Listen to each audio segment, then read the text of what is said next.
Halo Sobat Dikmas, bertemu kembali dengan kami. Semoga teman-teman tidak bosan selalu mengikuti video-video terbaru dari kami. Baik teman-teman, di sini kita akan membahas masalah honor, terutama honor pendidik dan tenaga kependidikan di lembaga non formal. Untuk teman-teman yang kemarin ini masih bingung masalah honorisasi atau pemberian honor, di sini kita akan diskusi bareng-bareng dan kita sambil belajar bersama ya teman-teman. Dan di sini saya akan memberikan informasi sedetail mungkin kepada teman-teman supaya paham. Oke, langsung saja kita pada pembahasan. Nah, di sini perlu teman-teman ketahui bahwa untuk PTK itu ada berbagai status. Nah, yang pertama untuk status kepegawaian, di sini saya tunjukkan untuk semuanya baik formal dan non formal, yaitu ada PNS, guru honor daerah, PPK, GTY, PTY, guru honor sekolah dan juga tenaga honor sekolah. Ini adalah status kepegawaian teman-teman. Dari sini nanti mulailah nanti dipecah-pecah untuk status kepegawaiannya baik negeri maupun swasta. Nah, di sini untuk jenis PTK di satuan pendidikan ada beberapa, yaitu yang pertama adalah pendidik, terbagi antara lain guru, dosen, pamong belajar, widyaiswarya, tutor, instruktur dan fasilitator. Dan untuk tenaga kependidikan ini ada tata usaha, laboran, pustakawan, pelatih ekstrakurikuler, penjaga sekolah dan juga petugas kebersihan. Ini terdiri dari baik negeri maupun swasta. Kemudian untuk tempat tugasnya ini juga sudah terbagi lagi. Untuk di lembaga formal ada guru, dosen dan juga tenaga kependidikan untuk mendukung. Kemudian non formal ada pamong belajar, dosen, tutor, instruktur dan tenaga kependidikan. Di sini adalah pembagian tugas dari kesemua macam-macam PTK ini ya teman-teman. Kemudian untuk kelompok naungan ini ada negeri dan juga swasta. Otomatis yang negeri adalah dari pegawai pemerintah baik honor maupun sudah PNS atau ASN. Kemudian ada naungan swasta yang mana di sini ada GTY, PTY dan juga guru honor sekolah maupun tenaga honor sekolah. Dan juga ada PNS yang diperbantukan di lembaga swasta. Ini biasanya disebut DPK. Kemudian di lapangan ada banyak sekali pertanyaan dan dari sini kita bisa saling diskusi. Dan apabila ada kesalahan dalam penyampaian saya mohon maaf dan bisa taruh pada kolom komentar untuk pendapat teman-teman. Namun sebelum lanjut, bagi teman-teman yang baru menemukan channel ini bisa support dengan menekan tombol like video dan juga subscribe serta share video ini ke teman-teman yang lain agar lebih bermanfaat. Nah, di sini ada yang sering kali ditanyakan adalah siapa saja pendidik atau tenaga kependidikan yang dapat diberikan honor dari BOSP. Nah, di sini banyak teman-teman yang belum paham masalah BOSP karena untuk pemberian honornya ini terutama di lembaga non formal. Nah, jawabannya di sini teman-teman. Untuk dana BOS ini kebijakannya bisa dilihat pada pasal 40. Di sini yang dapat diberikan honor dari BOSP adalah berstatus bukan aparatur sipil negara atau ASN. Kemudian tercatat pada Dapodik, kemudian memiliki NUPTK dan juga belum mendapat tunjangan profesi guru atau Serdik ya teman-teman. Di sini untuk lembaga formal. Kemudian untuk tenaga kependidikan itu berstatus bukan ASN dan juga ditugaskan oleh kepala sekolah atau yayasan yang dibuktikan SK ya teman-teman. Kemudian untuk persentase di lembaga formal itu adalah 50% untuk maksimalnya pemberian honor dari anggaran BOSP. Di sini ya teman-teman bisa dilihat pada pasal 41 pada juknis BOSP tentunya. Kemudian untuk kebijakan honorarium di BOP PAUD ini adalah pembayaran honor. Ini PTK wajib tercatat pada aplikasi Dapodik. Kemudian ada SK tugas dari kepala sekolah atau dari yayasan untuk pengangkatannya. Kemudian yang C, aktif melaksanakan tugas di satuan PAUD dan belum memiliki gaji pokok sesuai dengan ketentuan perundang-undangan bagi pendidik atau tenaga kependidikan untuk di setiap satuan pendidikan yang bersangkutan.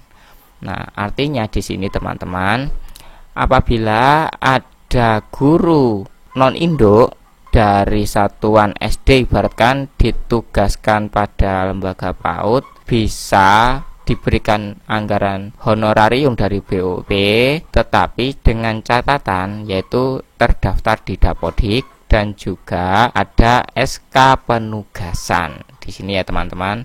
Jadi apabila PTK tersebut sudah induk di SD ibaratkan atau TK yang lain atau PAUD, ini bisa diberikan honorarium yang dianggarkan di satuan pendidikan non-induk dengan catatan yang penting terdaftar di Dapodik dan memiliki SK untuk SK penugasan maupun SK pengangkatan bagi yang induk di lembaga tersebut.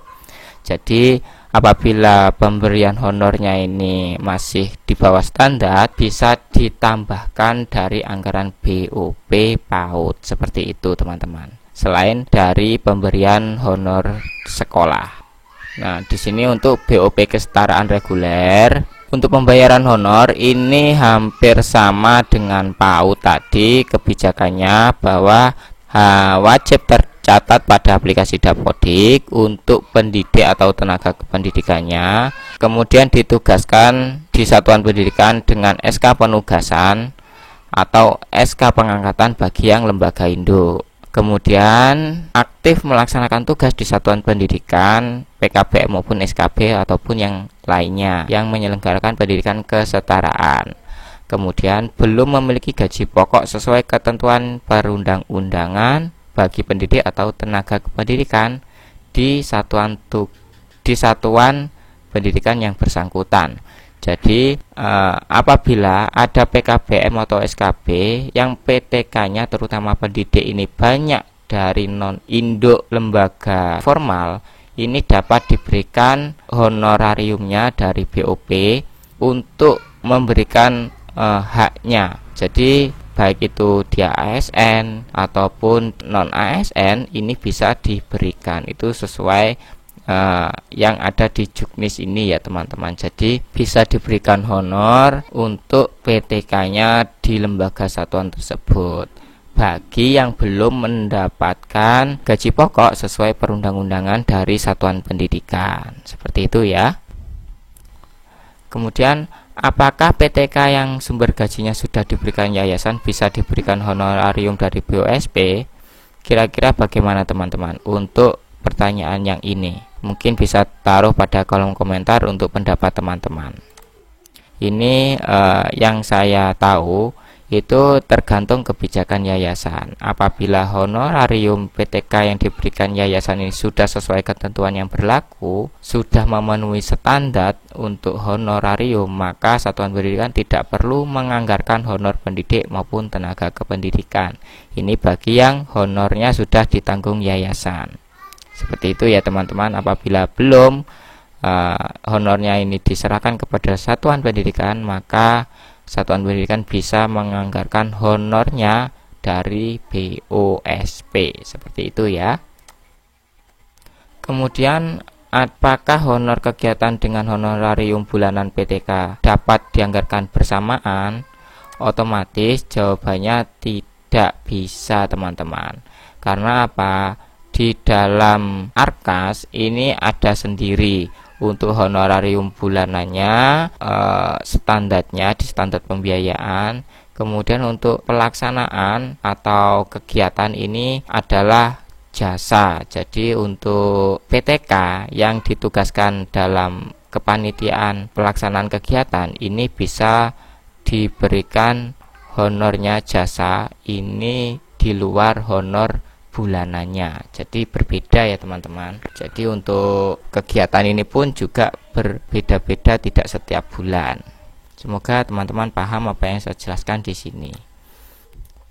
Kemudian, apakah honor kegiatan dengan honorarium bulanan PTK lebih tinggi untuk pajak kegiatan? Otomatis teman-teman, untuk honor pajak ini ada kriterianya masing-masing.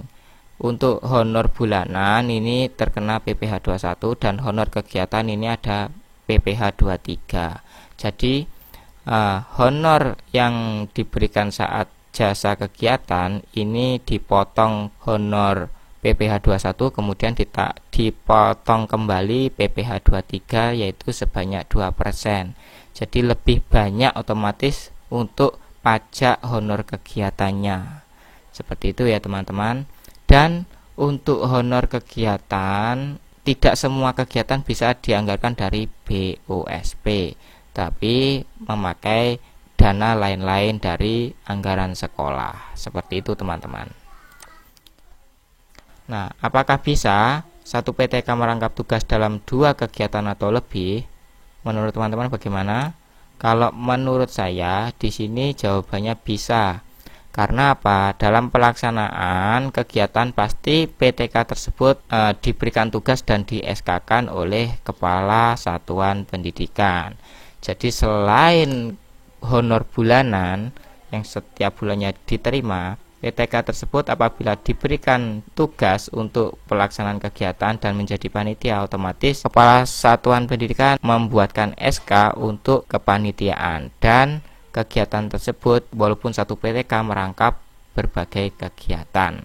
Karena untuk honornya ini otomatis honornya adalah satuan pendidikan yang memberikan jasanya, bukan dari dana BOSP. Karena ada ketentuan untuk kepanitiaan di setiap kegiatan. Tidak semua kegiatan bisa diberikan anggaran dari BOSP. Mungkin itu teman-teman sekilas bagi yang selalu bertanya, semoga bisa paham apa yang saya jelaskan. Jadi intinya untuk honorarium sumber dana sekolah tidak hanya dari BOSP, tetapi ada dari dana yang lainnya, mungkin dana dari daerah, mungkin dari swasembada ataupun dari mandiri satuan pendidikan yang mengelolanya. Jadi BOSP itu adalah sumber utama, tetapi untuk yang sumber dana lainnya pasti ada ya teman-teman. Dan apabila ada pertanyaan bisa tanya pada kolom komentar, nanti kita saling diskusi bersama di sana. Dan jangan lupa bagi teman-teman supportnya dengan menekan tombol like dan subscribe channel supaya tidak tertinggal informasi-informasi berikutnya. Terima kasih sudah menonton hingga akhir dan kita akan bertemu kembali pada video selanjutnya. Terakhir kali saya ucapkan salam satu data, salam operator hebat dan salam sehat untuk kita semuanya. Terima kasih.